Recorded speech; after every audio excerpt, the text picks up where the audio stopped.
Hi, I am Clayton Evertson and I'm an actor.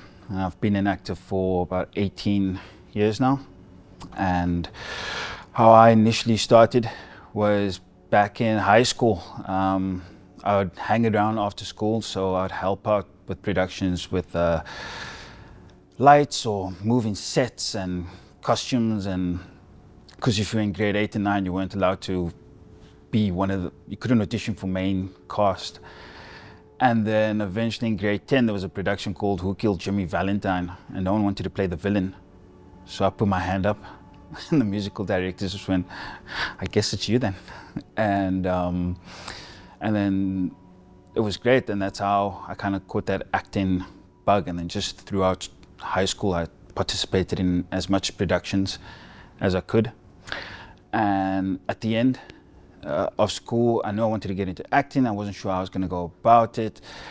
And I got a call from Abdurrahman Adams, who's one of the best actors that we have. And he tells me, I hear you want to get into acting. There's this place called New Africa Theatre Academy. Come down, audition, and see if you can get in. He asked me, do you know what a monologue is? I was like, no, sir. And then he broke down what I should do. I just ended up writing my own monologue about a car accident where I played the reporter and an eyewitness. And I guess they enjoyed it because I got accepted. But the beauty of New Africa Theatre Academy was a place where people couldn't afford to go to Stellies or UCT. I think fees were like $550 a term or something like that. But it gave you the foundation of acting, especially stage acting, and had an awesome time there. And I got told that City Varsity was having they were doing auditions for a bursary. They were going to have their first ever third-year class, and I auditioned for the bursary. I was fortunate enough to get it, and that opened up a whole new avenue because then focus became film. We're in an extremely competitive class. Guys like Richard Lothian and Bjorn Steinbach and Kumani Pan, Fundi. But the camaraderie in the class was extremely tight because we were the first ever third year group. And my acting developed from that point because I just started putting myself in as much short films as I could. Which meant I spent a lot of my time at AVDA because they third and fourth year students, I think, could use outside talent. And that was great because that helped me with figuring out how to hit my marks and you know, how things work on a film set, because everything up until that point had been theater based. And then yeah, from there, by the time that year had ended, I booked my first TV show and I was off. And the years following that was really just learning.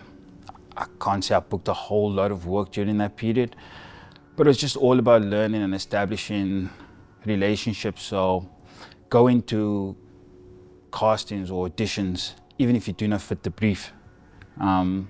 Philip Seymour Hoffman has had this quote where he's like, someone else has paid the rent for you to go and act. And that always stuck with me. It's like, even if the brief came in and I didn't fit it, I'm just gonna go and act anyways and see if my interpretation comes through. And also to develop that relationship with the casting director. They see you coming in a lot, they see you putting in effort, even if you're not fitting the brief. And that sticks in their mind and you build a rapport with them, and then over the years, they figure out exactly what your strengths are and what your weaknesses are. Later, I'd go to Stella Adler. I spent 3 months studying there, which was absolutely incredible. I wish I could have done the 3-year course, but the funds wasn't there for that. But also, again, just hungry individuals where we were texting each other like 11 p.m. Hey, do you want to rehearse the scene? Okay, sure, I'll meet you at your apartment. And then, you know, we'd just rehearse, you know, most of the night. And Then you wake up the next morning, it's back to class, and the teachers were so knowledgeable on their specialities, whether it be improv or Shakespeare or Adler technique or scene study. Those 3 months flew by, and it felt like you barely opened the jar, you know. But yeah, came back here, and then I'd say around about 2014 things started to pick up for me. So I always consider that first couple of years just learning, taking in as much as I could, and being prepared for when, you know, your train leaves the station, and just being ready to go. What helped me a lot, and what I try to tell the younger actors as well, if you have the opportunity to go and work at a casting studio, take it, and take it quick. One, because you're going to get paid for it. But two, it's a free acting class. You get to watch people you admire, some of the best in South Africa coming in to audition, and you get to see what their process is like through the original audition process, and then the callbacks. And it's fascinating to see how much command they have of the room. And then there's the other side of it, of you start seeing the pressure of, from the first casting, when it's just a casting director and a reader, to all of a sudden you're in a callback and there's a director and a couple of producers, and seeing how people manage that pressure and where the stress goes in their bodies. It's a valuable learning tool, which I advise all young actors, if they have the opportunity to work in a casting studio, grab it.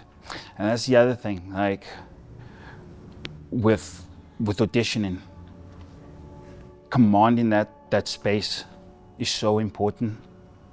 When you walk in, it's your space. For that time period that you're in there, that space is yours.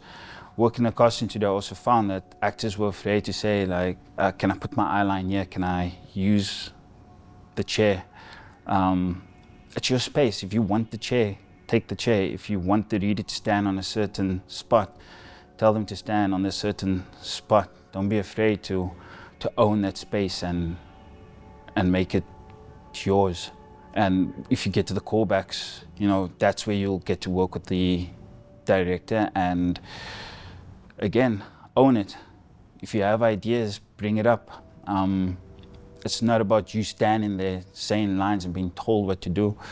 It's a creative process, you're part of it. So in those callbacks, you know, have discussions with the director, says something, you can say, I like that, but would the character not do A, B, and C? And he'll either agree with you or he'll say no, which is nothing wrong with. With preparation, I always say prepare as much as possible before you get on set, and then once you're on set, prepare to adapt your preparation. And by that I just mean, you might get on set and they might give you a prop that you weren't planning for. They might take away lines, they might add lines. The environment that you're in might be different set-wise. It might not be what you imagine or what you were told or what's in the script. And then also, if it's worst case scenarios, you might just have an actor who chooses not to be professional on that day, and you might have to end up taking a lot of the load. So prepare as much as you can leading up. So yeah, just it's at 80-20. Prepare as much as you can, 80%, and just leave 20% to adapt for on the day. And then other than that, just have fun and be persistent. You're gonna get more no's and yeses, but keep persisting and things will work out the way they should.